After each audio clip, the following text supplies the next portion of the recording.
कि एक साल पूरा हुआ जाता है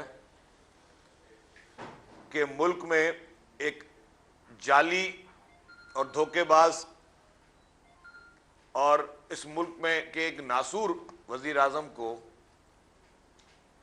कानूनी तौर पर कॉन्स्टिट्यूशन के दायरे में रहते हुए आईने पाकिस्तान के रास्ते पे चलते हुए उसको वोट ऑफ नो कॉन्फिडेंस के जरिए निकाला गया। ऑलमोस्ट साल हो गया है।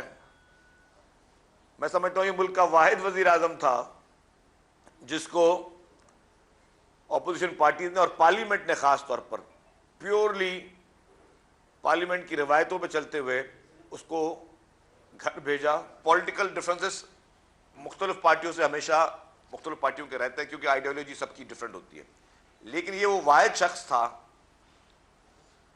जिसने पाकिस्तान को उस तबाही के नहज पे आज दिन तक पहुंचाने की कोशिश कर रहा है। वो शख्स इतनी बड़ी मुल्क के साथ किसी ने भी ज्यादती या दुश्मनी नहीं की पाकिस्तान की हिस्ट्री में। पाकिस्तान की तारीख गवाह है, किसी ने भी मुल्क में इतनी पोलराइजेशन फैलाने की कोशिश नहीं की, किसी ने भी मुल्क के अवाम को इतना डिवाइड करने की कोशिश नहीं की जो इमरान खान ने और उसकी तंजीम जमात ने की है। और आपको पता है कि वो किस जरिए से कर रहा है, किस तरीके से कर रहा है। चीज़ें खुलती जा रही हैं। उसकी वजह से आज मईशत एक बहुत ज़्यादा प्रेशर का शिकार है।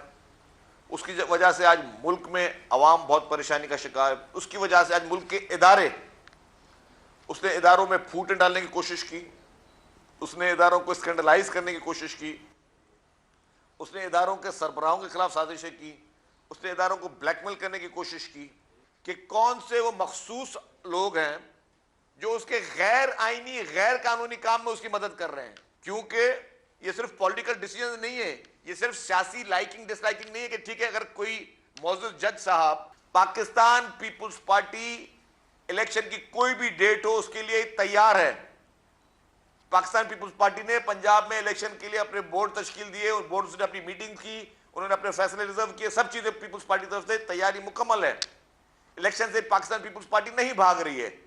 जो चीज एक सवालिया निशान है वो क्लियर ये है, जो तरीकेकार इख्तियार किया जा रहा है गैर आईनी तरीके से, गैर कानूनी तरीके से, जिस तरीके से अक्सरियती राय और बेंचेस को अकलियत में तब्दील करने की कोशिश की जा रही है, या ये कोशिश की जा रही है कि जिसके हाथ में लाठी है वो अपनी ताकत दिखाएगा। पाकिस्तान पीपुल्स पार्टी इदारों से टकराव नहीं चाहती और ना कभी पाकिस्तान पीपुल्स पार्टी ने इदारों से टकराव किया है।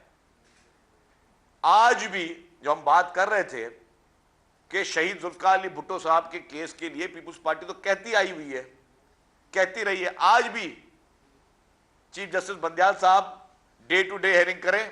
बाकी मुकदमात में तो आप कहते हैं जी 3 महीने में फैसला सुनाया जाए, 2 महीने में फैसला सुनाया जाए, 1 महीने में फैसला सुनाया जाए। आप डायरेक्शंस देती है सुप्रीम कोर्ट मुकदमात में, तो क्यों नहीं शहीद जुल्फिकार अली भुट्टो साहब के जुडिशियल मर्डर के उस केस में जिसमें रेफरेंस आया हुआ उसमें आप टाइम देते कि 1 माह में केस सुनाया जाए? क्यों नहीं शहीद मोहतरमा बेनजीर भुट्टो साहिबा का केस जो कि पिंडी हाई कोर्ट में, उसके लिए आप ये डायरेक्शन देते हैं कि 1 महीने में इसको सुनाया जाए इस केस का फैसला?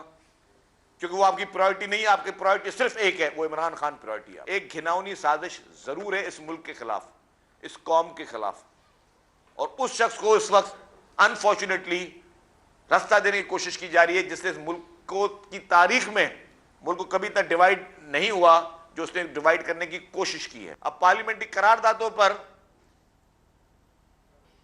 इमरान खान की टाइगर फोर्स का सदर आरिफ अलवी कहता है कि जी ये पार्लियामेंट का दायरा कार नहीं है। जो खुद पार्लियामेंट से वोट लेकर आज एक सदर के मुनसब पर बैठा हुआ है वो कहता है कि जी पार्लियामेंट का इख्तियार नहीं है। मैं समझता हूं कि इससे शर्मनाक बयान मुल्क के सदर का आ नहीं सकता। आरिफ अलवी साहब अदालत पर भी तनकीद कर रहे थे और अब जब पार्लियामेंट ने किया तो पार्लियामेंट पे भी तनकीद कर रहे हैं। तो आरिफ अलवी साहब, अगर आपको इतना सियासत का शौक है जो कि आईने पाकिस्तान में आपको इजाजत नहीं देता इस मनसब पर बैठकर, तो बराए मेहरबानी थोड़ी कहते हैं कोई शर्म होती है, आप आज इस्तीफा दें, आप ऐवान सदर छोड़े और आप लाहौर में बैठ जाए इमरान खान के साथ बाहर टेंट में